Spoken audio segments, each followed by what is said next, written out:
Hello, I'm Tara Brabazon. I'm the Dean of Graduate Research at Flinders University, and welcome to vlog 239, Industry to University.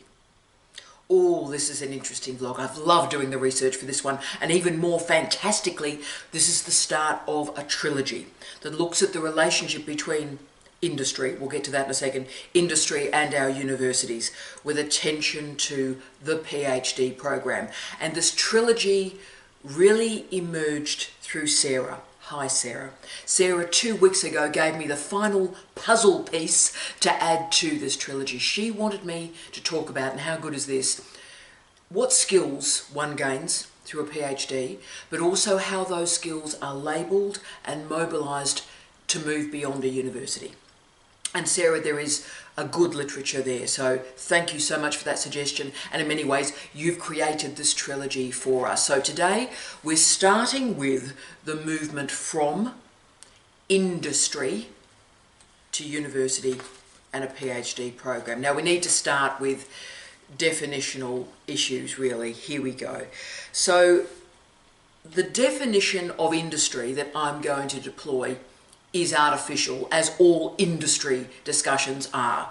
I'm discussing the public and the private sector.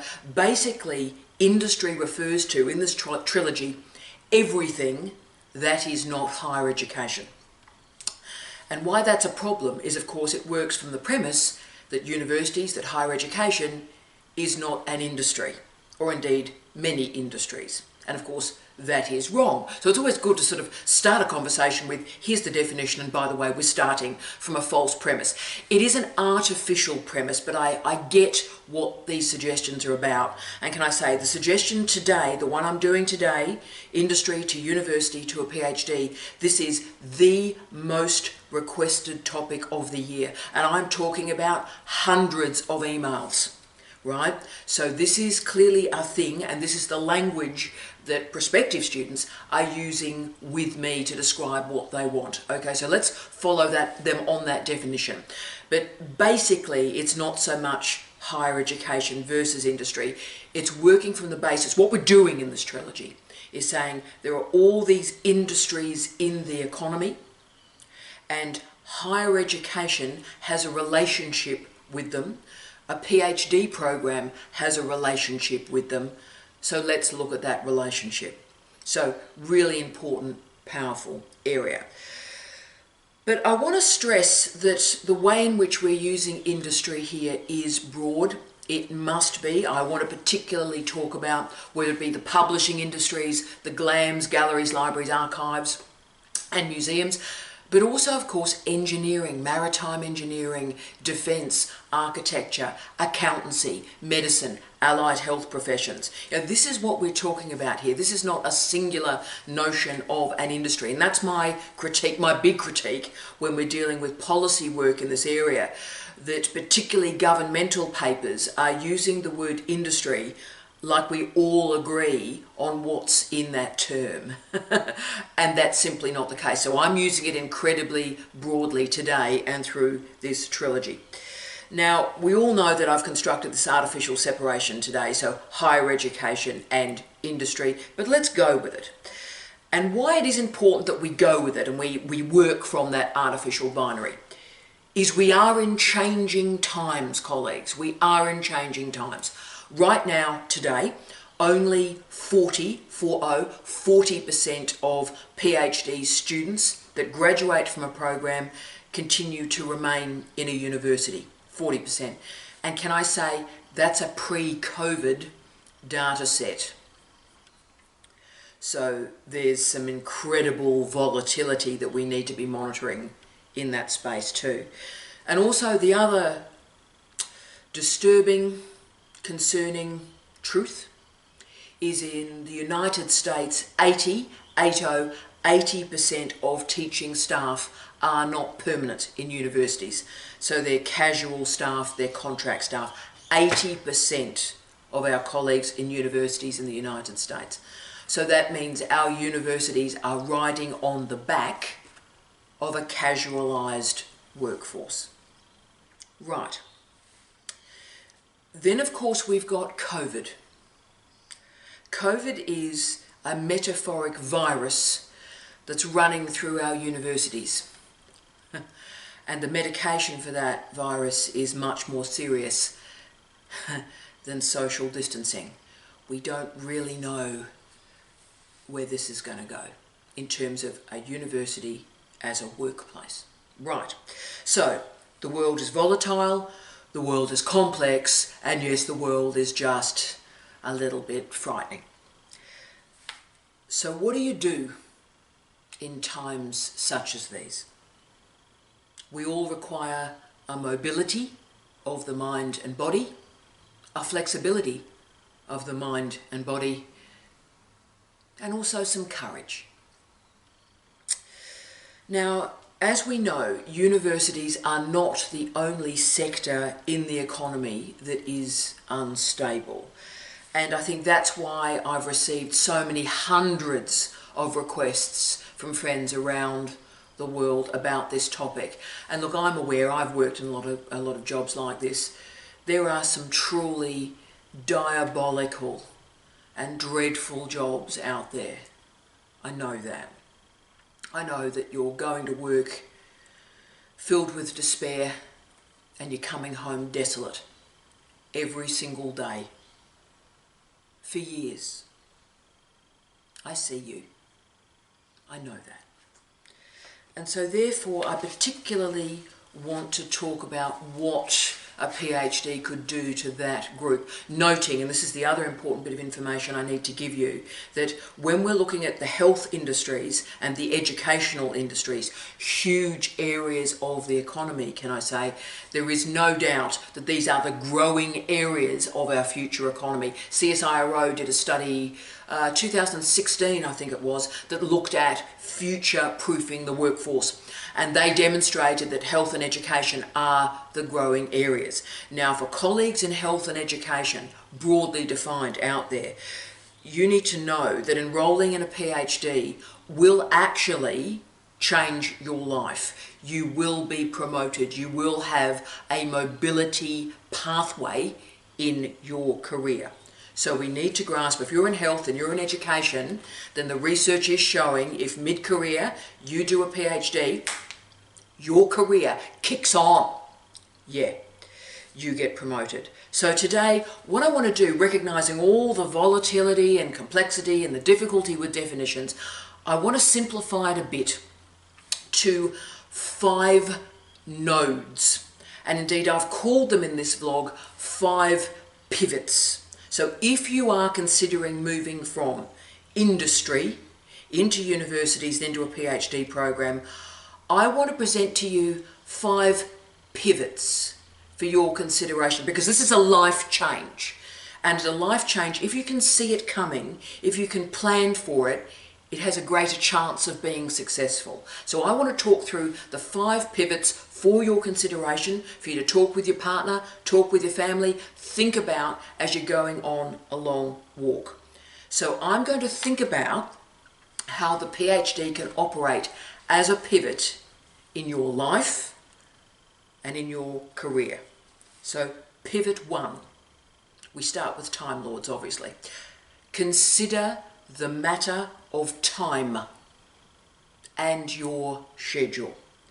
So a movement from industry to university means that your schedule will transform. So if you are in work at the moment, and that's a complicated space in itself, but if you are in work at the moment, you are overworked, aren't you? Yeah. But even those overworked jobs still have a reasonably regular schedule.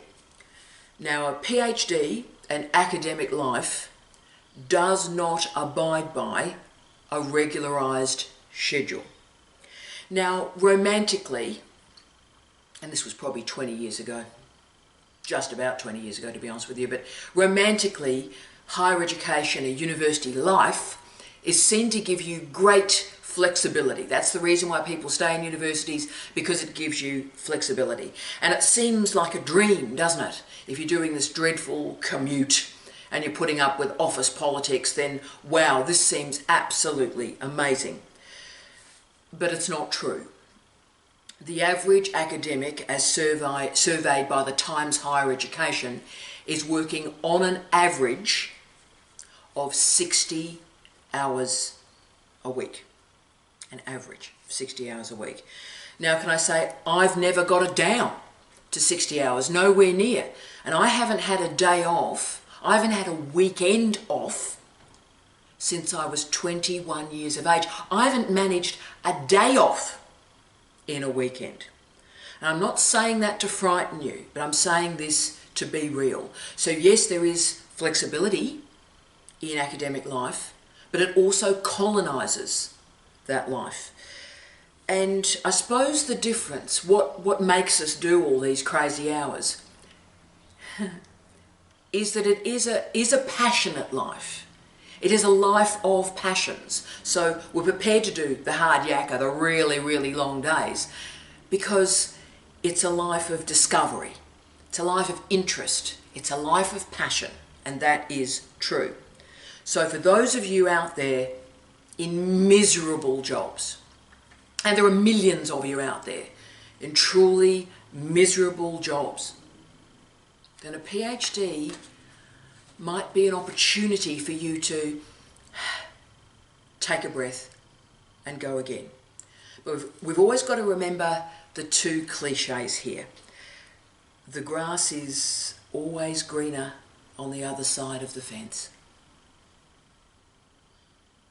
True that. But also, a change is as good as a holiday. Think about it. Think about you and your relationship to time. Cool. Pivot point 2. Yeah, motivation matters. Let's think about your motivations.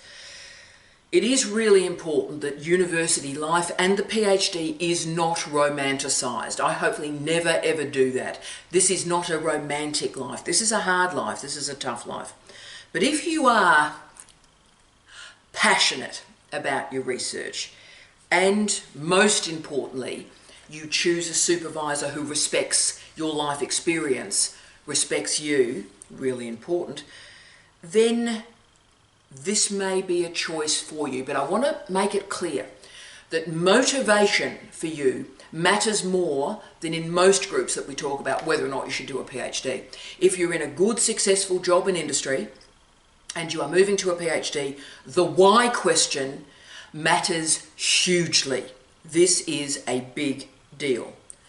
So let's ask the hard questions. Why do you want to make this change? What are you going to get out of it? So this decision is stark. It's less stark if you are enrolled in a PhD by prior publication. That, can I say, the PPP is going through an absolute expansion, an explosion at the moment. Because what's happening with a PhD by prior publication is you can remain in industry, you bundle up your publications, you write a contextual statement, and you get a PhD. So it's not an either-or choice. It's not industry versus university. There's a pathway to do the PhD while you're very much in full-time work. And similarly, and it's great, and in fact it's important to recognise that we do have part-time PhDs. So if you're thinking, oh, I'm not sure, that's fine. Enroll part-time. Keep your job. About 1/3 of our students are enrolled part-time, and most of them are in health and education. Okay, so you're in full-time work, you do a part-time PhD, see if you like it, and we have a lot of students that in the final year go full-time. Okay, so all those options are available, so it's not as stark as it may appear. So don't think actually industry versus university, PhD versus work. It's not like that. But whatever your decision may be, you need to start with your motivations. And they can be positive, they can also be negative. The push-pull factors, balancing both, that's really important. The harder question is, what will the PhD do for you? How will the PhD function in your life?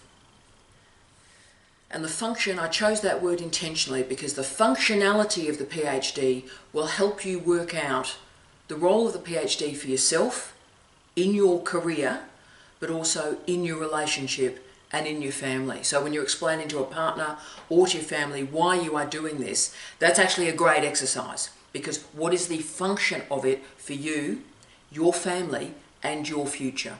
Okay. But there is no doubt that there are incredible gifts if one moves between industry and university settings. And the gifts are you can focus. You can focus. You can do an in-depth research project, which is a gift. Which is a gift. And the other great thing, which I love about academic life, is that a failed project is not the end. It's a really exciting beginning. So in industry, if things sort of go wrong, that's a real problem. Whereas in universities, when we're doing research, if something goes wrong, that's really interesting. Oh, that was a complete train wreck. Wow. Why was it a train wreck? And then the research kicks on from there. So failures are not failures. Failures are the next step to success. And the other great thing about research life is that you can ask the hard questions and take the time to create a proper answer. And wow, that's a gift. Also, and this is another point too, a lot of you out there are great team players, right? And in an industry, being a team player is everything. Collaboration, networking, everything, right? And in a university, being a team player is terrific. Trust me, we love those people. But a PhD is your moment, where it is about you. You, your ability, your achievement. So it is your time as an individual to shine. And so this may be your moment. Pivot 3. And this for me is really where I started these vlogs. I've been writing this particular vlog actually for about 6 months as the request came in. But really the most important reality that the research is now showing is that the PhD will make you more marketable. So this is the pivot.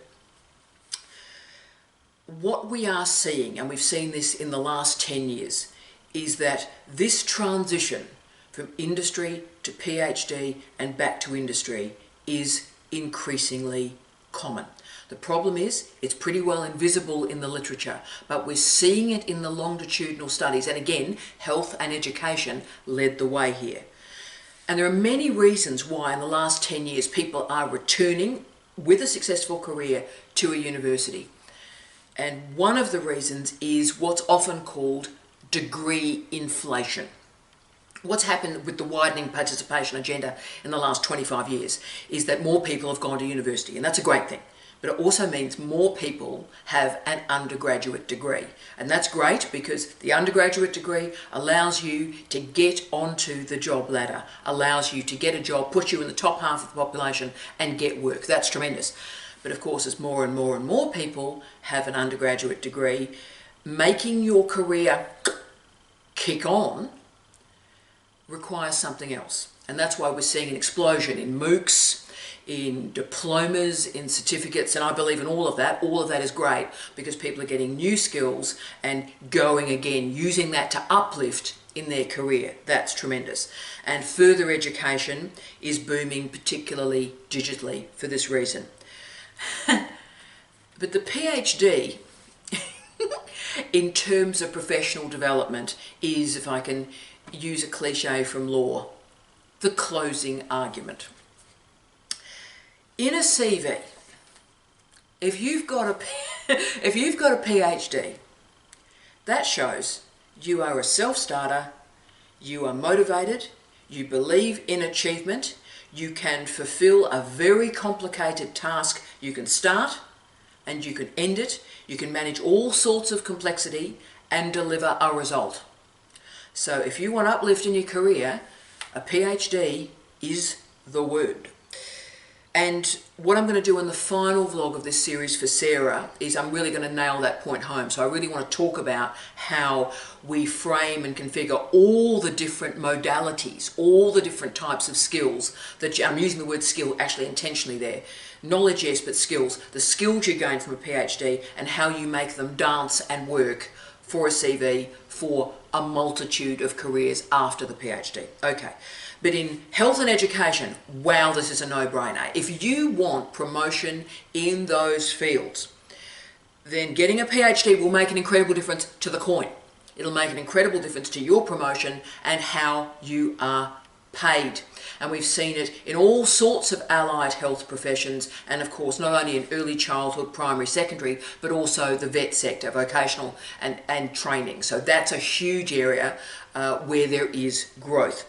So if you have that motivation, if you have that family support, then the PhD is going to be a really big enabler for your career. So take all the passion and the joy and the happiness out. It's 2020, it's COVID, let's take happiness out. And just deal with ruthless ensuring your career is going well and you continue to be promoted. Then the PhD is the great way to do it. It is the pivot. Now, different disciplines and different occupations have different needs. So, for example, we see recently an incredible array of medical doctors returning to do a PhD.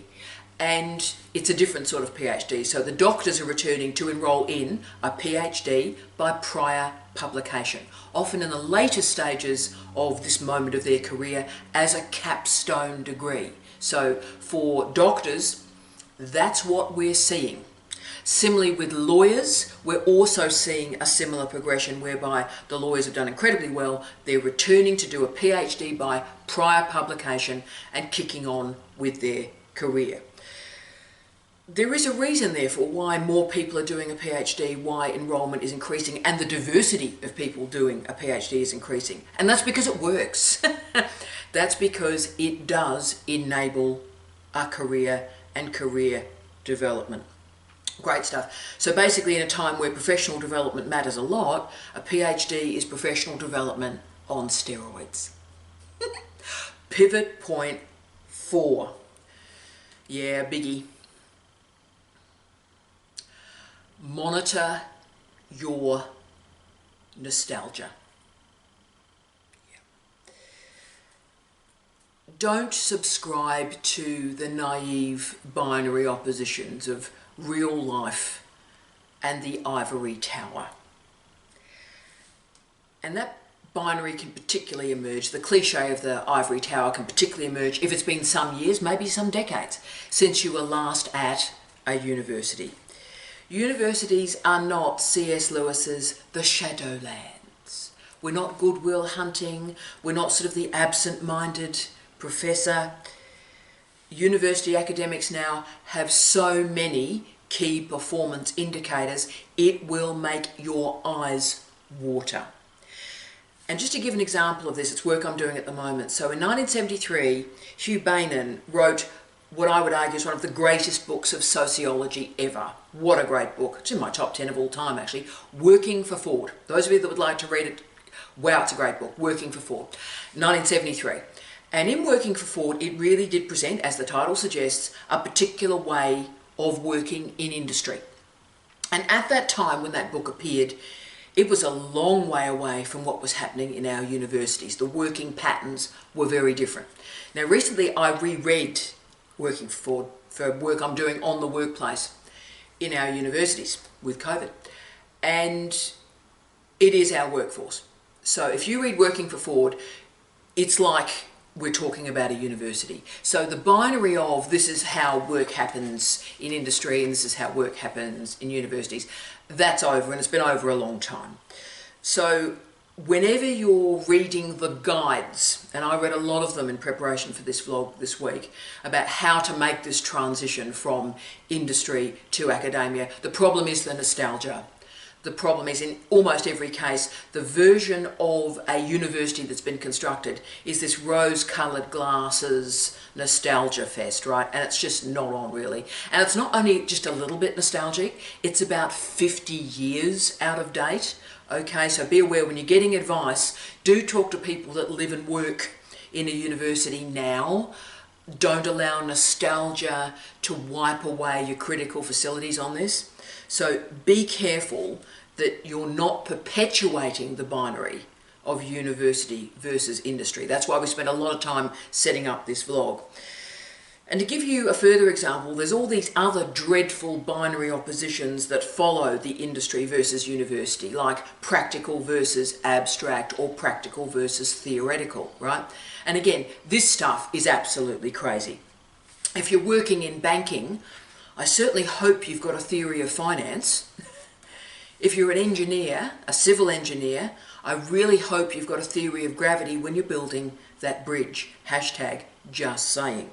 Similarly, there is this nonsense that theory has no actual impact in the world. Firstly, when you're using that sort of mantra, you're ignoring the experimental sciences and the applied social sciences that exist in universities, which, can I say, is a large chunk of our universities. So that binary ignores, wow, a fair whack of our universities. But also it's ignoring the tens of thousands of academics that are doing really complicated, intricate work, and then taking the next stage and disseminating that work in a way that connects with a great diversity of industries. So the notion of the ivory tower is nonsense. There are thousands, tens of thousands of academics that take as their passion, take as their job, the capacity to move difficult ideas into a diversity of industries, right? So Bandow et al. Helped me in this study, and he expressed, I think, the best understanding of this transition. Bandow stated, quote, "An industry to academia career trajectory typically consists of," I love this phrase, typically consists of an interprofessional step in a protean career whereby the incumbent undertakes extra effort in role adjustment. End of quote. Truly great sentence. Wow. Let's unpick it a little bit because it is brilliant. So, these colleagues are arguing that the people that make the transition to university well are in the middle of their career, and before they took on a PhD, they were already working on what they termed role adjustment. That means they were in a job, and it wasn't really satisfying for them. So in that job, they were widening it out, broadening it out, trying to improve it. So they were stretching the role to move to the next step. So for this group, the PhD is another interprofessional step. It's a way for them to adjust their current role for the future that they see. That's a very special group of people. Therefore, it is important, if you're in that group, and that is the successful group, that you block any romanticisation of the university and all this stuff that, academics speak a different language. The alignment between university and industry is much closer than you will ever imagine. Higher education right now is casualised and it's corporatised. You're going to recognise a lot as you move. Okay, here we go. Pivot 5.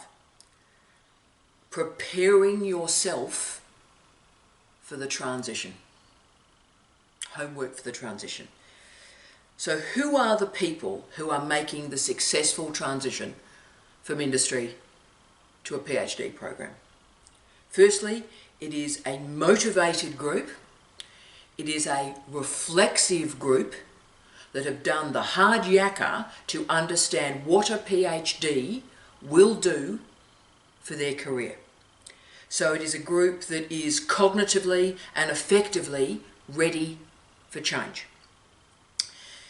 Now this requires confidence. All modes of occupational mobility require confidence. You've got to be confident in yourself to do this. And there also has to be push and pull factors. Push and pull factors. Let me explain. There's got to be a push away from your current reality and your current life. You're not going to do this and go through a PhD if there isn't something that's going, look, this is not right. I'm not enjoying this. I'm unhappy. So that's the push factor. But also the pull to the PhD with the motivational elements that we talked about earlier in the vlog. So this is also a group, and it's only happened as I've got older, to be honest with you. We'll talk about this, but it's a group that are comfortable with ambiguity, comfortable with liminality, And there is an unfortunate phrase, for which I apologise, that describes this group from Posner in 2009, pracademics. That hurts me. But anyway, pracademics.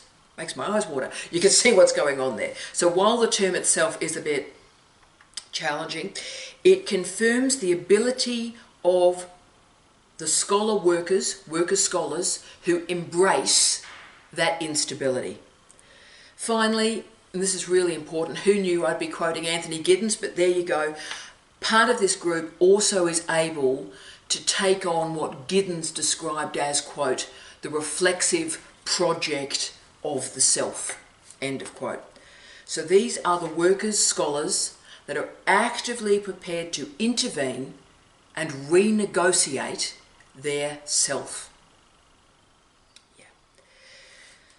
Now, this will change universities with this incredible group of people giving away so much to be a part of universities. Our socialisation at universities have to change. We have to improve as supervisors. We have to recognise the gift that these students bring to our universities, understand the risks they are taking, the stresses that happen when we move through moments of change in our lives. We as supervisors have to acknowledge that. There's different types of supervision here. And the problem is, as we know, our systems and our structures are geared for homology, and that's a disaster. Our universities are still geared to bring in young men, young women in the hard sciences on scholarship.